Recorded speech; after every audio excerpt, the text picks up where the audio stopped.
My name is Carolyn Pock. I'm 28 years old, and 2 months ago I learned something I didn't think a grown woman could still be blindsided by. Sometimes the person who swears they love you doesn't actually want you standing beside them. They want a version of you that's been trimmed down, softened, edited for public consumption. I'm a certified welder at a manufacturing plant in Columbus, Ohio. It's not glamorous. It's not the kind of work people brag about over rooftop cocktails, but it's honest, steady, and it pays my bills. More than that, I'm good at it. Really good. I've been there 6 years now. I started as an apprentice with stiff new gloves and hands that shook more from nerves than heat, and I worked my way up to senior welder. I make about $65,000 a year, with solid benefits, and overtime whenever I want it. My specialty is TIG welding, the kind that demands patience, precision, and absolute focus. You can't bluff your way through TIG. The weld either holds or it doesn't. I earned every certification through night classes while working full-time, paying for each course myself. There were weeks I left the plant reeking of burnt flux, ate dinner from a takeout container in my truck, then sat under buzzing fluorescent lights, learning metallurgy like my future depended on it. In a way, it did. My supervisor Pete once told me I had the steadiest hands he'd ever seen on someone under 30. The way he said it, like it actually mattered, stuck with me more than any compliment about my looks ever could. My life is simple, and I like it that way. I live in a modest 2-bedroom place on the east side. Nothing fancy, but it's mine. I bought it 3 years ago with money I saved, instead of blowing my 20s trying to look impressive. The spare room is half storage, half gaming setup. My truck is a 2016 Silverado, paid off. I've got enough in savings that if an appliance dies, I don't spiral. That's what people don't understand about the trades. They assume you're scraping by. Meanwhile, while a lot of my high school classmates were drowning in student loans and chasing unpaid internships, I was building a life with my own hands.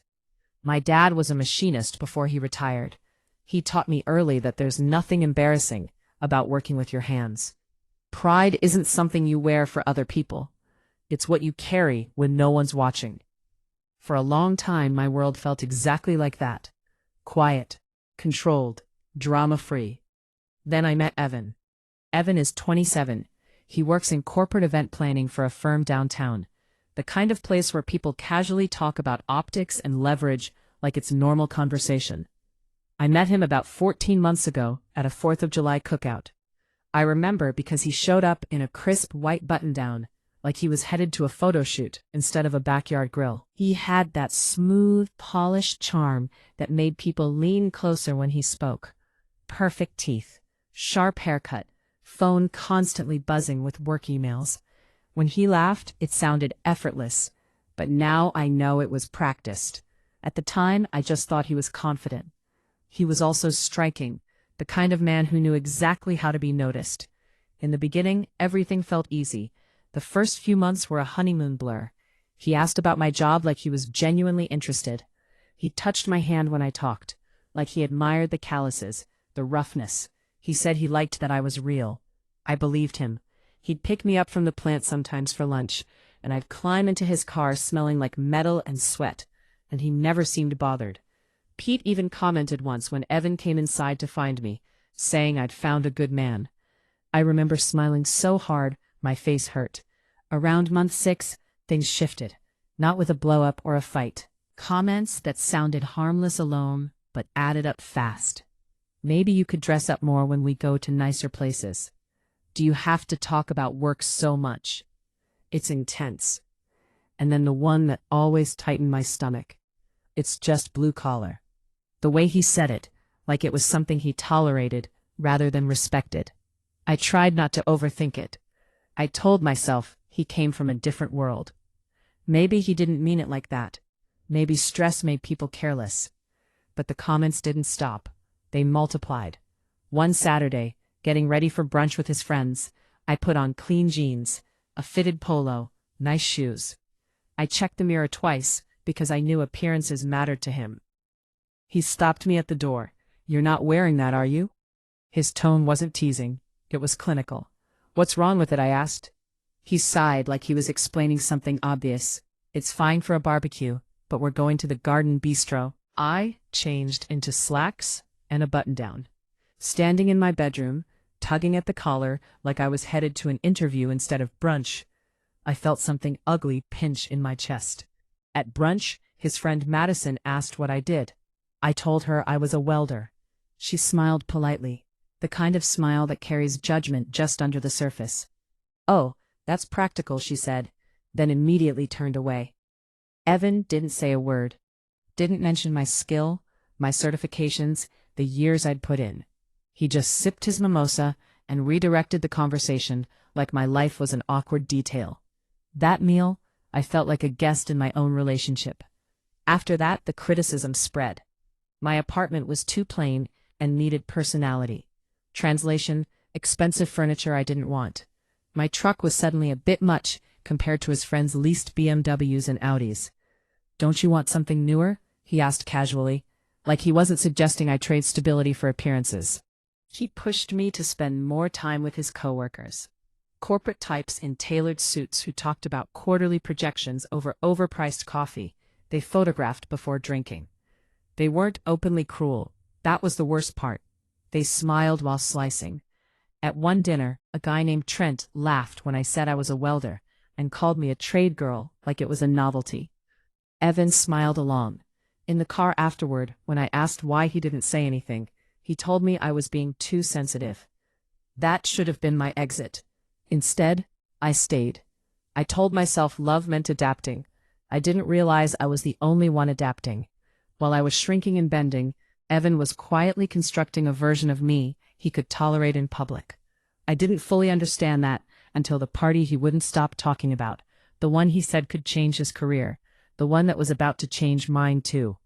The signs were there long before he ever told me not to talk to him. I just didn't want to read them out loud. After that brunch, something subtle but permanent shifted. Evan didn't become openly cruel. He became efficient. He started editing me, pausing before introductions, calculating. Sometimes he'd just say my name and stop. When people asked questions, he answered for me. "She works in manufacturing," he'd say quickly. "Softer, cleaner, less me." He went through my closet without asking, holding up my clothes and labeling them dated or fine for errands. He offered to take me shopping like it was a favor. I didn't want to impress people I didn't like. When his coworkers came over, he apologized for my apartment like it offended him. Very bachelor pad. He laughed into his phone. "She hasn't developed her aesthetic yet." Her aesthetic. I stood there holding plates, listening to him explain my life away like it was temporary. My furniture was comfortable, functional. I had a good TV, a solid sound system, shelves full of books and tools I actually used. But suddenly it wasn't enough. Not sophisticated, not intentional, not worthy of his people. The worst part was how often he framed his criticism as help. "I just want more for you," he'd say. "You have so much potential. I don't want you to limit yourself." Limit myself because apparently welding, something I'd chosen, worked for, excelled at, was a limitation. He started hinting that I should go back to school, maybe get an office job, something with upward mobility, something that sounded better when he said it out loud. I'd ask him what exactly was wrong with my job. He never answered directly. Instead, he'd smile and say, "Nothing's wrong with it. It's just not forever, right?" That question lingered in the air every time, like my entire life was a placeholder until I became someone he could proudly stand next to. My best friend, Lena, saw it before I was ready to admit it. Lena runs her own auto repair shop. We met years ago through a mutual friend, bonded over grease-stained hands and people who assumed we didn't know what we were doing because we were women. She met Evan 3 times before she pulled me aside one night after work. "Caroline," she said, leaning against my truck, arms crossed, "that man is embarrassed by you." I laughed too quickly. "That's not true." Lena didn't smile. "Watch how he acts when it's just you versus when his people are around." "He's just trying to fit in," I argued. "It's not personal." "Last week," she said calmly, "I watched him apologize to his coworker for your truck, before you even offered them a ride. He literally said, 'Sorry, we're taking Caroline's vehicle,' like it was a warning." I wanted to defend him. I really did, I said. Lena gave me that look, the one mechanics give customers right before delivering bad news. You're smarter than this. I've seen this pattern. It starts with clothes, then your job, then your personality. Eventually, you're apologizing for existing. I waved it off. I wasn't ready to hear it. I should have listened, because the social humiliation didn't stop. It escalated. At another dinner with his coworkers, a woman asked me what I like to do outside of work. I mentioned restoring old engines with Lena on weekends. Oh, she said, tilting her head. That's unique. Evan laughed lightly. She's very hands-on. Hands, like I was a quirky hobby. Then there was Trent again, the trust fund guy with the Porsche he didn't pay for. He cornered me at a group dinner and asked, "So, do you ever plan on doing something else? Or is welding like the end goal?" I looked at Evan. He was right there watching. I answered calmly, but inside something cracked. Later in the car, I asked him why he never stood up for me. "You're overthinking it," he said. "They don't mean anything by it, but I meant something by it. I felt something by it, and he didn't care." That was when I started noticing how often Evan talked about image, about perception, about how important it was to be seen the right way by the right people. That's when the party came up. The one he said could make or break his next promotion. The one he talked about non-stop for 2 weeks. What he'd wear, who would be there, how crucial it was to make the right impression. He practiced conversations in the mirror, stayed late getting his hair done, bought a new jacket just for the night. Everything about it screamed performance. The night before the party, he stayed over at my place. I was on the couch watching a documentary about metalwork techniques. He was on his phone, scrolling endlessly. So I asked during a commercial break, "What time should I pick you up tomorrow?" He didn't answer right away. When he finally looked up, his expression made my stomach drop. That careful, rehearsed look people get when they're about to say something they know will hurt, but hope you won't react to. "Actually," he said slowly, "I need to talk to you about that." And suddenly, every warning Lena ever gave me came rushing back at once, because I knew deep down that whatever he was about to say wasn't just about a party. It was about whether I was allowed to exist in his world at all. Evan sat up straighter on the couch, like he was about to pitch an idea to a boardroom, instead of speak to the woman he claimed to love. "This party tomorrow," he began carefully. "It's really important for my career, like really important." I muted the TV. "There are senior partners coming," he continued. "People from firms we're trying to lock in as long-term clients. The kind of people who decide promotions, bonuses, future projects. I need everything to go right." I nodded slowly, waiting. The silence between us stretched longer than it should have. And I asked. He exhaled through his nose, rubbing his palms together. Every word felt pre-approved. "And I just think," he said, choosing each syllable like it might explode, "that it might be better if we kept things professional tomorrow night." My chest tightened. Professional how? He looked at me then, really looked at me, and for the first time I saw fear behind his confidence. Fear of judgment, fear of optics, fear of being associated with the wrong thing. "I think it would help if you didn't, talk to me too much at the party," he said, "or stand near me, or join my conversations." I stared at him. He rushed on, words tumbling out faster now. "I just need to be able to network without distractions, and it's easier if I'm not worrying about your welder girlfriend embarrassing you." I finished calmly, his face flushed. "That's not what I'm saying." "Then what are you saying, Evan?" My voice stayed even, which seemed to frustrate him more than anger would have. He folded his hands into his lap, posture rigid. "These people are sophisticated, educated. They move in certain circles. They have expectations. And I don't," I asked quietly. "You're great," he said quickly. "You really are. But you don't always know how to talk to people like that." I felt something cold settle in my stomach. "Remember that dinner with Trent?" he continued. "When you spent 20 minutes talking about welding certifications and metal types, everyone was bored. They asked me about my job," I said. I answered. "I know," he said, "but you could have summarized or changed the subject or read the room." "And the gallery opening," he added, before I could respond, "when you wore jeans, you told me it was casual." "It was art gallery casual," he corrected. "There's a difference." He reached for my hand, then squeezing gently like that made the words kinder. I'm not trying to hurt you, Caroline, he said. I just need tomorrow to go perfectly for my future. There it was, the emotional blackmail wrapped in concern. So what exactly do you want me to do? I asked. His shoulders relaxed slightly, like he was relieved I hadn't stormed out yet. Just keep to yourself, he said. Don't talk unless I come to you first. Don't join conversations with my bosses or clients. Don't tell work stories. Just blend in, be invisible, invisible. The word echoed in my head. I looked at him, the man I'd been with for over a year. The man who slept in my bed, ate at my table, benefited from my stability, and realized he wasn't asking for support. He was asking for eraser. The logical part of me screamed to say no, to tell him if he was embarrassed by me, then I shouldn't be there at all. That if he needed to hide me to succeed, then he didn't deserve me. But another part of me, the exhausted part, the curious part, wanted to see how far he'd take this. Wanted to see what happened if I gave him exactly what he asked for. Okay, I said calmly. His entire body relaxed. Oh, thank God, he said, relief flooding his face. Thank you for understanding. It's just for one night, a few hours, and then things go back to normal. I promise, normal. He kissed my cheek and went back to his phone, already mentally at the party, crafting his networking strategy. I sat there, heart pounding, thinking about what Lena would say if she knew. He's treating you like a liability. She'd be right. Friday night came faster than I expected. Evan picked out my outfit himself. Dark gray slacks, white button-down, black shoes. Nothing flashy, he said, just forgettable. I looked at myself in the mirror.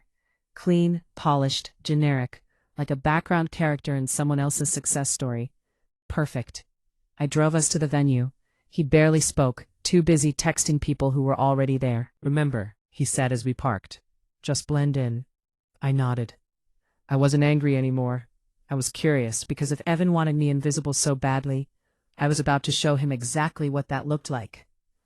The party was at a renovated foundry downtown. Exposed brick. Iron beams left deliberately unfinished. Edison bulbs hanging low, like the place was trying very hard to look industrial, without ever being dirty. Drinks cost more than a full lunch at my usual spot. Everyone looked expensive. Everyone looked busy. We arrived at 7:15. The moment we stepped inside, Evan transformed. His posture straightened. His smile sharpened. His phone disappeared into his pocket like it had never existed. He scanned the room the way predators do. Quick, alert, already calculating where to go first. He glanced at me once, just once. Then he walked toward the bar where a cluster of senior partners stood laughing, already mid-performance. I grabbed a glass of water and found a spot near a concrete column along the wall, close enough to be present, far enough to be irrelevant, exactly where I was supposed to be. The room buzzed with forced enthusiasm. People laughed too loudly, nodded too eagerly. Every conversation felt like a pitch, disguised as friendliness. Names were dropped like currency. Everyone was looking for someone more important than the person they were currently talking to. Evan thrived in it. He moved through the room with surgical precision. 5 minutes with the senior partners, 3 minutes with potential clients, a quick laugh with coworkers, a hand on an arm here, a perfectly timed compliment there. He was brilliant at it. I'll give him that. Every so often, he glanced my way. At first it was quick, a check-in, making sure I hadn't wandered, making sure I was behaving. Each time our eyes met, I gave him a small, pleasant smile. I didn't wave, I didn't move. I stayed exactly where I was. About 20 minutes in, a woman approached me. Mid-40s, confident posture, expensive wine glass. You're Caroline, right? She asked warmly. Evans mentioned you. I nodded and smiled. How are you enjoying the party? She continued. Great turnout. I nodded again, took a sip of water. She blinked, waiting. The venue is gorgeous, she added, gesturing around. I love spaces like this. Another nod, another polite smile. Her brow furrowed slightly. Are you okay? I gave her a thumbs up. She laughed nervously. All right then, enjoy yourself. She walked away slowly, glancing back at me twice.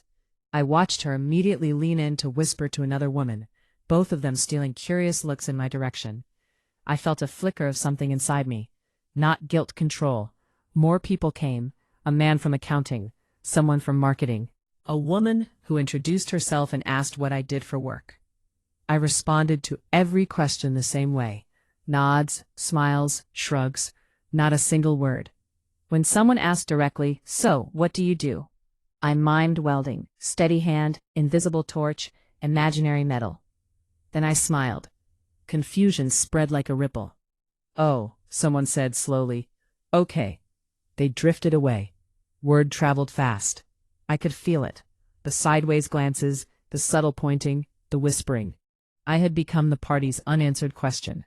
About 45 minutes in, a man named Kevin, someone Evan had mentioned before, approached with determination.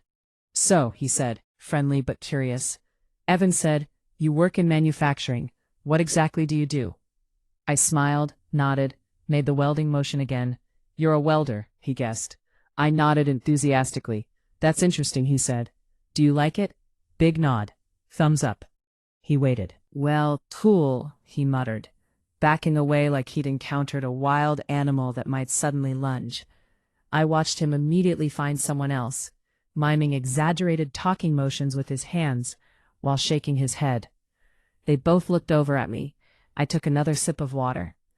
An hour in, Jennifer, one of Evan's senior colleagues, the kind he always spoke about carefully, approached me with a practiced smile. "You must be Caroline," she said, extending her hand. I shook it. "I've heard so much about you," she continued. "Evan says you work in industrial manufacturing. That must be fascinating." I nodded like she just told me the most profound thing I never heard. "What's the most challenging part of your job?" she asked. I mimed welding again, this time letting my hand shake slightly, then steadying it, finishing with a firm thumbs up. She stared. "Steady hands," she said slowly. I nodded. A pause. "So what do you like to do outside of work?" I pulled out my phone and showed her a photo of me and Lena, leaning over an engine, grease on our faces, laughing. "Oh," she said, "you restore cars." I nodded, pointed at Lena, made a steering wheel motion. "Well," Jennifer said carefully, discomfort creeping in.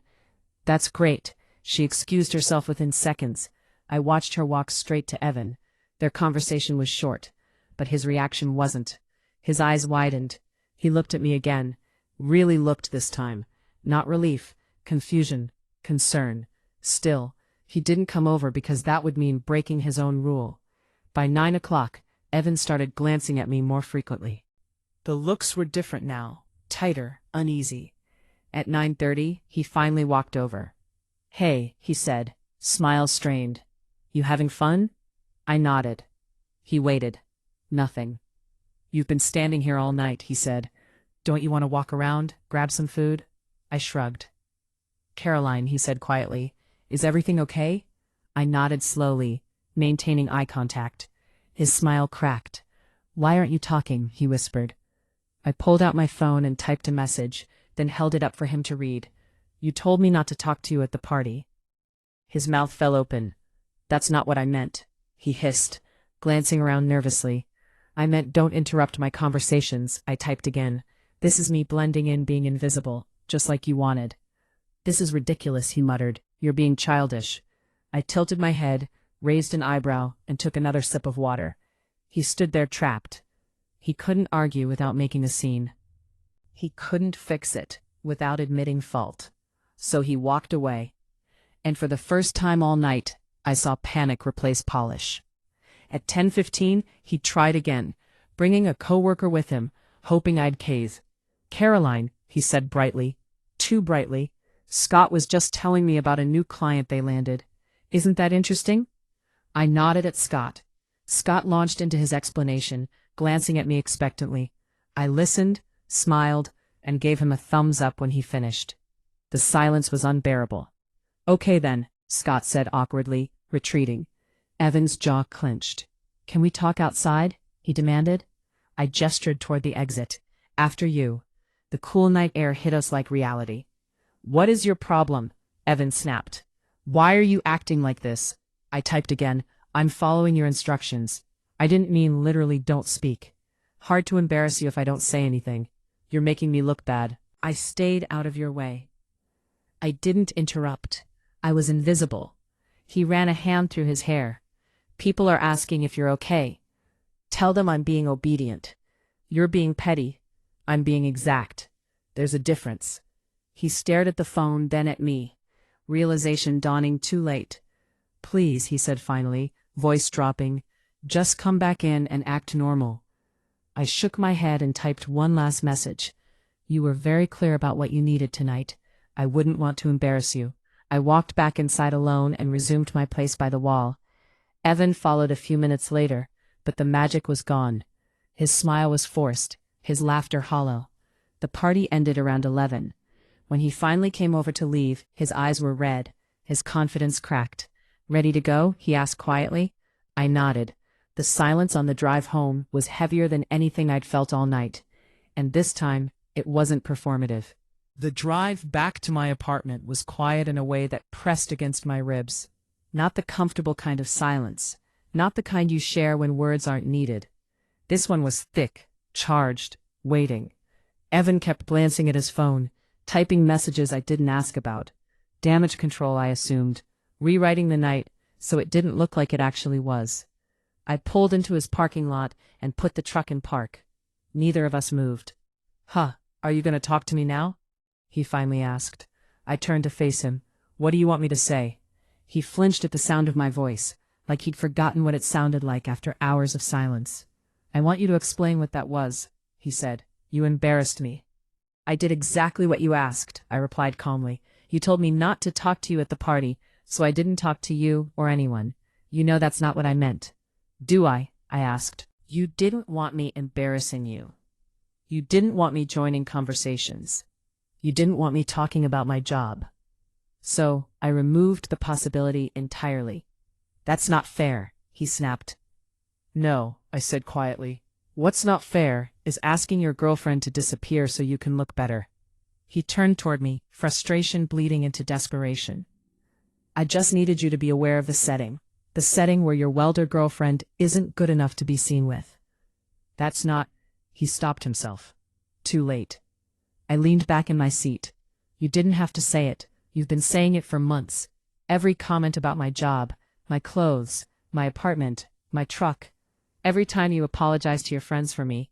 Every time you tried to help me become more acceptable. I was trying to support you by fixing me. I asked by turning me into someone you weren't embarrassed to stand next to. I'm not embarrassed by who I am, I continued. I work hard. I'm good at my job. I pay my bills. I built my life with my own hands.